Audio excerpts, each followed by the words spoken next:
યોમિક જણાવો, દાંતની વાત કઈ રીતે કરી રહ્યો છે આ આઈપીઓ? જી યસ, અત્યારે જે એક આઈપીઓ શરૂ થયો છે આજના દિવસે લક્ષ્મી ડેન્ટલ લિમિટેડ. તો સ્વાભાવિક છે કે આપણને જે કંપનીના નામ પરથી જ આપણને ખ્યાલ આવી જશે કે આ કંપની શું કામ કરી રહી છે. તો પણ તમને એક વખત જે કંપનીની પ્રોફાઇલ જે છે, હાલ એમનું કેટલું નેટવર્ક છે એ તમને અપડેટ આપી દો. એક તો એ કે કંપની છે કે જે વર્લ્ડ વાઇડ અહીંયાથી ડેન્ટલ પ્રોડક્ટ તેઓ અહીંથી પ્રોવાઈડ કરે છે.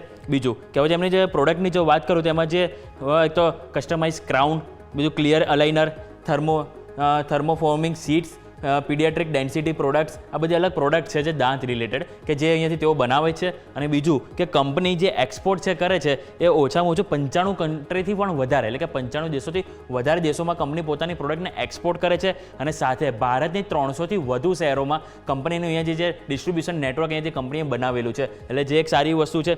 બીજું કે જે લક્ષ્મી ડેન્ટલ જે છે એમનું જે નેટવર્કની વાત કરું તો 20,000 પ્લસ તેમના જે અહીંયાથી જોવા મળી રહ્યા છે ડેન્ટલ ક્લિનિક્સ, અને કંપની સાથે તેઓ અહીંયાથી કનેક્ટ છે. એટલે અહીંયા પણ એક સારું એવું કે કંપનીનું જે ઓવરઓલ જે એક્સપાન્શન છે સારું એવું મોટું અહીંયાથી જોવા મળી રહ્યું છે. આ વાતથી આપણે લક્ષ્મી ડેન્ટલના પ્રોફાઇલની. હવે આપણે કંપનીની વાત કરી લઈએ કે જે આઈપીઓ ઓપન થવા જઈ રહ્યો છે, એટલે કે આજે ઓપન થયો છે, ક્યાં સુધી તમે ભરી શકશો, શું એલોટમેન્ટ છે એ એક વખત જાણી લઈએ. તો સ્ક્રીન ઉપર તમને જણાવીશ કે આજે આઈપીઓ ઓપન થયો છે જેને તમે 15 જાન્યુઆરી એટલે કે વાસી ઉત્તરાયણ સુધી તમે અહીંયાથી અપ્લાય કરી શકશો. બીજું કંપનીના એલોટમેન્ટની વાત કરો તો 16 જાન્યુઆરી કંપનીનો એલોટમેન્ટ આવશે અને આપણને 20 જાન્યુઆરીનો રોજ આપણને લિસ્ટિંગ થતું જોવા મળશે. નેક્સ્ટ આપણે જાણીએ કે કંપનીનું ફેસ વેલ્યુનું બધું શું જોવા મળ્યું છે. કંપનીનું ફેસ વેલ્યુ ₹2 છે, એટલે કે ઓલરેડી અહીંયાથી સ્પ્લિટ થઈ ચૂક્યો છે. પ્રાઇસ બેન્ડ વાત કરું તો 480 આપણને 407 થી 428, એટલે કે 428 આપણને કટ ઓફ પ્રાઇસ જોવા મળશે. લોટ સાઇઝ 133 છે, એટલે એક રિટેલ એપ્લિકેશન જાઓ મિનિમમ 15 આજુબાજુ, એમાં તમારે 33 શેરનો સમાવેશ થશે. ટોટલ ઇસ્યુ સાઇઝ 698 કરોડ, એટલે કે 700 કરોડ કંપનીની છે ઓલમોસ્ટ, જેમાં ફ્રેશ ઇસ્યુ સાઇઝ 138 કરોડ છે. આ થોડુંક ઓછું છે, એટલે કે આ એવી અમાઉન્ટ છે કે જે કંપની પોતાના બિઝનેસ ડેવલપમેન્ટ માટે યુઝ કરશે.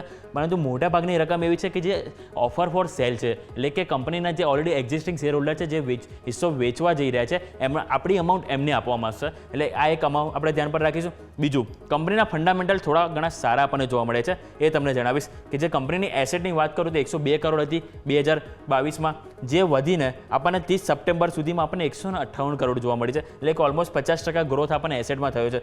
બીજું આવકની વાત કરીશ તો આવક જે 138 કરોડ હતી જે 31 માર્ચ 2024માં 195 કરોડ થઈ છે, ઇમ્પ્રુવમેન્ટ થઈ છે. અને 6 મહિનાની 118 કરોડ, એટલે સ્વાભાવિક છે કે બીજા 6 મહિનામાં 200 કરોડ પાર આપણને આંકડો જોવા મળી શકે છે. નફો વાત કરીશ તો કંપની ખોટમાં હતી 2 વર્ષ પહેલાં, જે 18 કરોડ કંપનીની ખોટ હતી, જે ખોટ ઘટીને 4 કરોડ થઈ, જે બાદ 25 કરોડ કંપની નફો આવ્યો. અને છેલ્લા 2 મહિનાની વાત કરું તો 22 કરોડ, એટલે સ્વાભાવિક છે કે અહીંયા 30 કરોડ ઉપર આપણને આ વર્ષ પતે ત્યાં સુધી આપણને જોવા મળી શકે. એટલે કંપનીએ સારું બાઉન્સ બેક કર્યું છે એમ કહી શકાય. કંપનીની જે બોરોઇંગની વાત કરું તો 29 કરોડથી વધીને 40 કરોડ, એટલે કે બોરોઇંગ એટલું કોઈ ખાસ નથી વધ્યું, પરંતુ કંપની જે ટોપ લાઇન અને બોટમ લાઇનની વાત કરો તેમાં સારું એવું પરફોર્મ કર્યું છે. કંપનીના જો ગ્રે માર્કેટ પ્રીમિયમની જો વાત કરું તો અત્યારે હાલ જે ગ્રે માર્કેટ પ્રીમિયમ કંપનીનું 27% બોલાઈ રહ્યું છે. જો કે સવારે 35% હતું, ત્યાંથી ડાઉનસાઇડ થયું છે માર્કેટમાં ફોલ આવેલે.